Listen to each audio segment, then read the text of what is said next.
Саламатсыздарбы?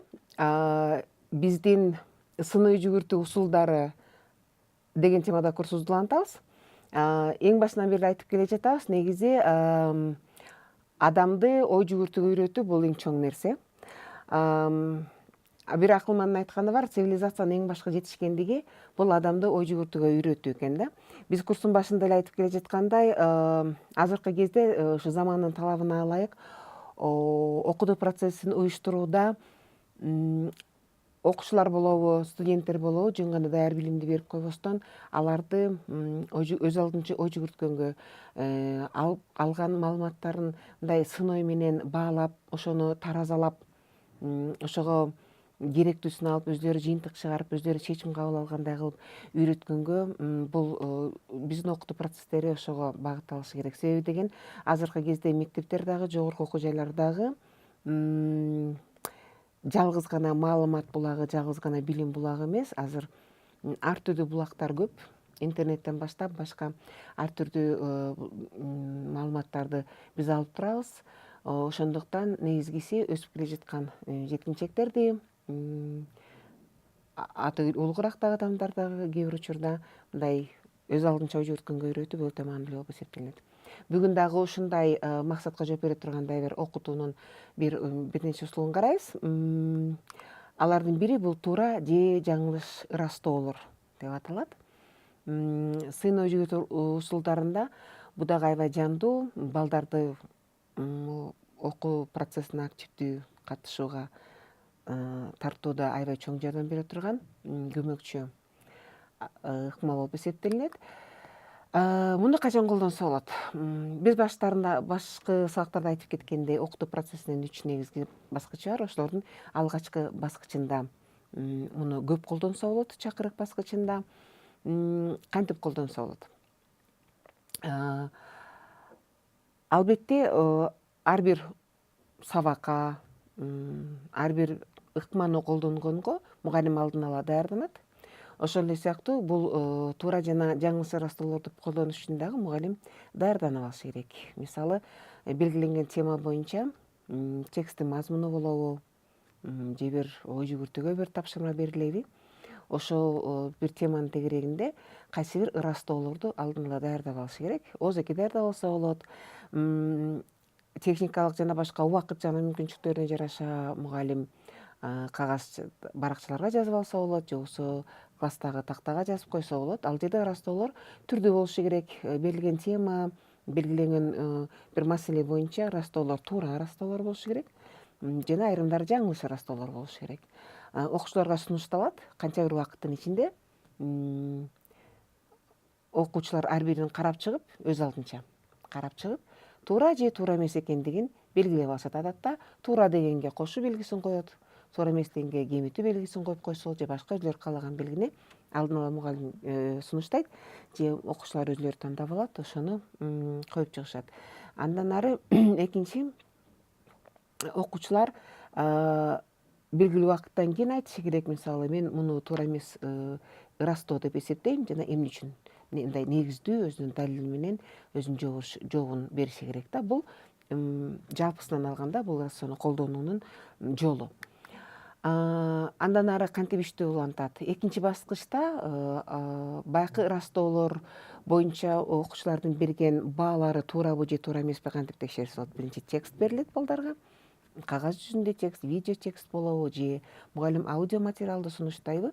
Ошону менен таанышып чыгат. Андан кийин эң башында, сабактын башында айтылган ырастоолорго кайра кайрылып, окуучулар башында жекече, анан жупташып карап чыкса болот. Мисалы, мен ушул ырастоону туура деп эсептедим эле, текстте ушул чын эле анык болуп чыкты, мен туура түшүнүп билет экенмин.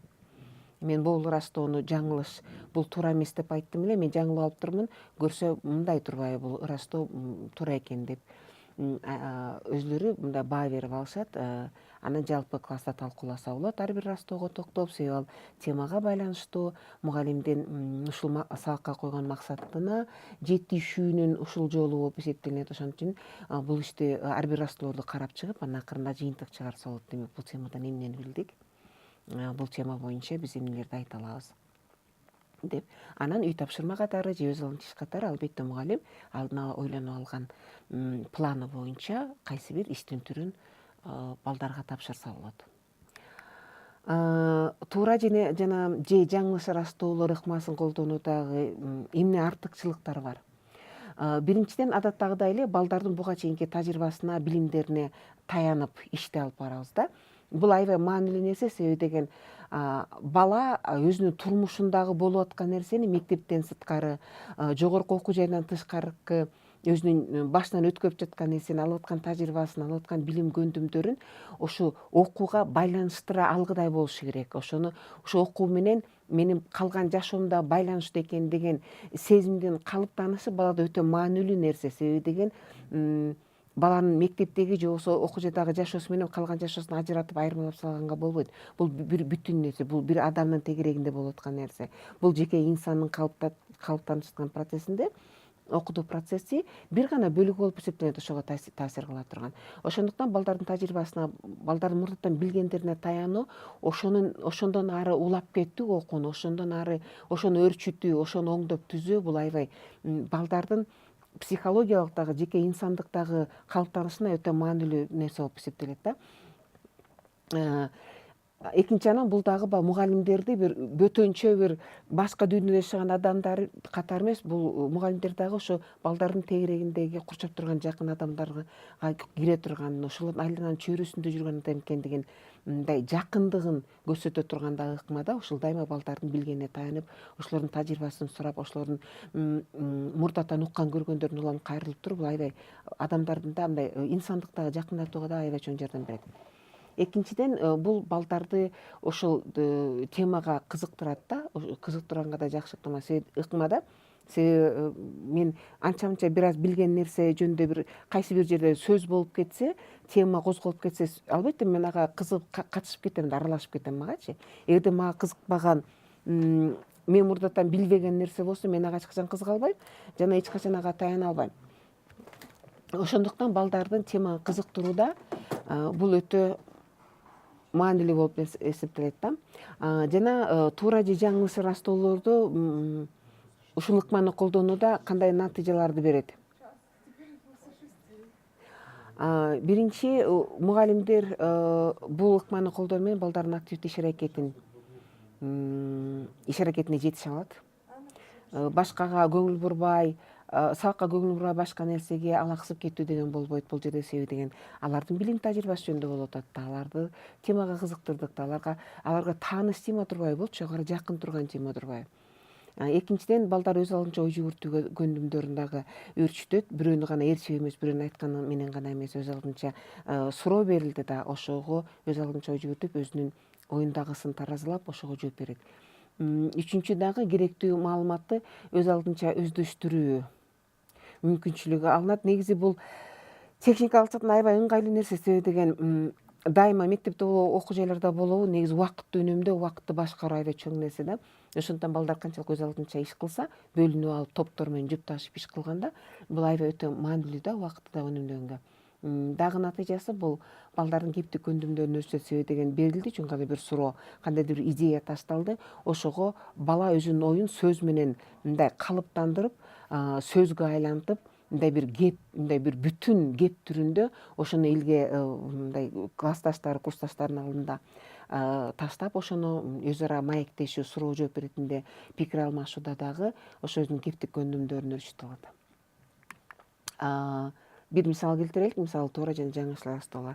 Мен бул курста көп эле мисалдар келет, ар түрдүү сабактарга, ар түрдүү темаларга кайрылып атабыз. Бул жөн гана мисал болгондуктан, албетте бул үстүртөн нерсе, дагы да кайталап кетем.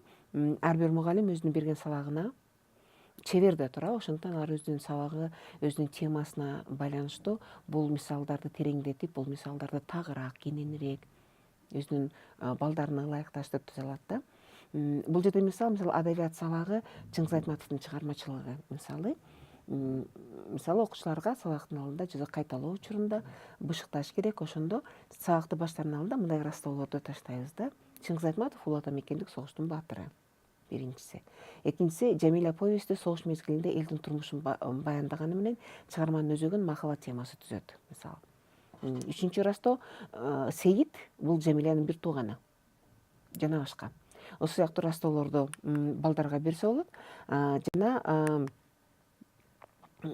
балдар ар бири өз алдынча биринчи алгач жекече иш катары же болбосо жупташып балдардын мүмкүнчүлүгүнө карайсыздар. Эгерде ар бир бала өз алдынча аткара алат муну эсептесеңиз, балдар өзүнчө кылсын. А эгерде кайсы бир кичине артта калган балдар бар, кичине жетишпей аткан балдар болсо, анда жупташтырып коюңуз. Же аябай классыңыз аябай чоң, же болбосо студенттер дагы аябай көп мындай чоң топтордо окуп атса, чакан топторго бөлө коюңуз дагы.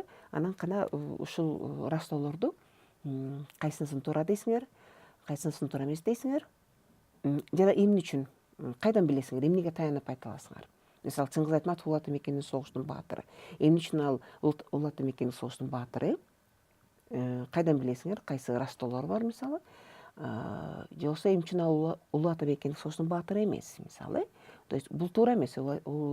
Тарыхта биз билебиз, Чыңгыз Айтматовдун өмүр баянынан биз билебиз, Чыңгыз Айтматов мисалы согушка катышкан эмес. Демек Улуу Ата Мекендин согуштун баатыры эмес. Бул биринчи ырастообуз туура эмес экен. Мындай далилди, мындай негиздүү жоопту балдар өзү бериш керек өз ара. Сүйлөшүп эгер жупта болсо, жалгыз болсо өзү даярдашы керек болот.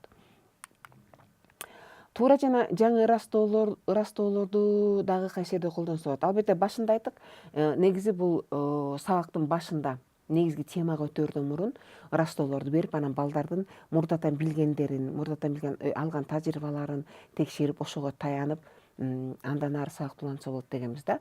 Бирок буну ой жүгүртүү баскычында деле колдоно берсе болот. Мунун максаты эмнеде? Окуган текстти өздөштүр деңгээлин тез текшерип аласыңар. Мисалы, силер текстти бердиңиздер да сабакта, анан ага алдын ала сабакка чейин ошол тексттин мазмуну боюнча жаңылыш жазылган жана туура деген ырастоолорду силер даярдап аласыңар да, аны балдарга таратасыңар. Анан балдар текст менен таанышып чыктыңар. Эми карайлык, мына бул жерде ырастоолор бар, ушундай карап чыккыла, тексттин окуганыңыздар боюнча кайсыл ырастоо туура болуп чыгат. Мисалы, Чыңгыз Айтматовдун өмүр баянын окуп чыгышты да. Анан ырастоолорду берсеңер, тексттен таба алышат бекен. Мисалы, биринчи ырастоо боюнча Айтматов Улуу Ата Мекендин согуштун баатыры болгон. Же болбосо Сейит Жамилянын бир тууганы болгон. Же болбосо Жамиля деген повесть бул эң негизги башкы темасы бул махаббат темасы. Ушул ырастоолорду тексттен тапса болот бекен, болбойт бекен? Балдар көңүл коюп окушуптурбу текстини, же бир нерсени калтырып коюшуптурбу? Ошону тез текшерип алсаңыздар болот.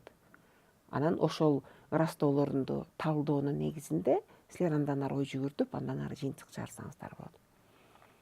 Ошондой эле ушул туура же жаңылыш ырастоолор деген ыкманы силер үй тапшырма берип жатканда дагы ошону аткаруунун ыкмасы катарында берсеңиздер болот да. Себеби көп учурда мисалы кийинки тема чоң болуп калышы мүмкүн, сизге класста убакытты үнөмдөнгүшүңүз керек. Же болбосо кийинки тема силердин оюңарча балдарга өтө эле тааныштай сезилет, бирок ошондой болсо дагы мындай жалпылап дагы билимин тереңдеп, билимдерин тактап, мындай топто үндеген максатыңыз бар да. Ошондо сиз кийинки тема боюнча божомолдоолорду суроо түрүндө жазып келгиле деп тапшырсаңар болот да. Мисалы, сиз мисалы Чыңгыз Айтматов жөнүндө көп эле уккансыз, бирок ойлонуп көрүңүз үйдөн, мисалы кандай суроолор бар Айтматовго байланышкан.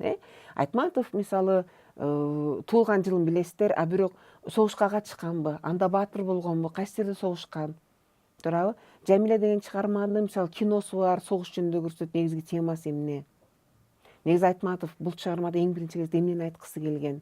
Эми ал көп кырдуу, көп жактуу чыгарма, аябай жакшы чыгарма, бирок эң негизги темасы эмне болду экен? Мисалы, Сейит дагы башка каармандардын аттарын уктук эле, Данияр деп уктук эле, бирок алар ким болду экен? Мисалы, ушул Айтматов жөнүндө, Айтматовдун чыгармачылыгы жөнүндө билген укканыңарды, божомолдоолоруңарды суроо түрүндө жазып келсеңиздер, анан сабактан аны текшерип, ошону текст окугандан кийин ушул силердин ырастооңор туура бекен, туура эмес бекен, аны билсек болот. Бул учурда албетте мугалим ойлонуштуруп, кичине иштин жүрүшүн, окутуу процессин башкача уюштурат. Мисалы, жазып келгенден кийин, текстти окугандан кийин, кана андан кийин ана ушу божомолдоолорго кайрылса болот. Туура, мына окудук эми кана тапшырма өтөт. Мисалы, ар бир бала өзүнүн божомолдоорун карап чыгып, кайсы божомолдо туура экендигин айтыңыздар. Сенде кайсы туура болуп чыкты, сенде кайсы туура болуп чыкты. Албетте бул жерде бул иштин эрежеси балдар бири биринин жообун кайталабашы керек, мүмкүн болсо көбүрөөк түрдө маалыматтуу божомолдоолор айтыш керек. Анан экинчиси болсо кана силердин божомолдоолоруңордун кайсынысы жаңылыш болуп чыкты, кайсы ырастоо туура эмес экен, ошону айтыңыздар. Ар бир бала же болбосо ар бир жуп дагы эле баягы балдардын санына жараша, силердин калган максатыңарга жараша, убактыңарга жараша түрдө уюштурсаңар болот. Анда балдар айтып берет, мен мисалы айтматов согушка катышкан экен деп ойлодум эле, катышпаптыр мисалы. Же болбосо Жамиля мисалы, мен тиги Сей Жамилянын бир тууганы эмес экенин билгем, бул туура болуп чыкты, чын эле бир тууган эмес мисалы. Өзлөрүнүн ырастоолоруна ошол окуп алган текст аркылуу кайра кайрылса болот да.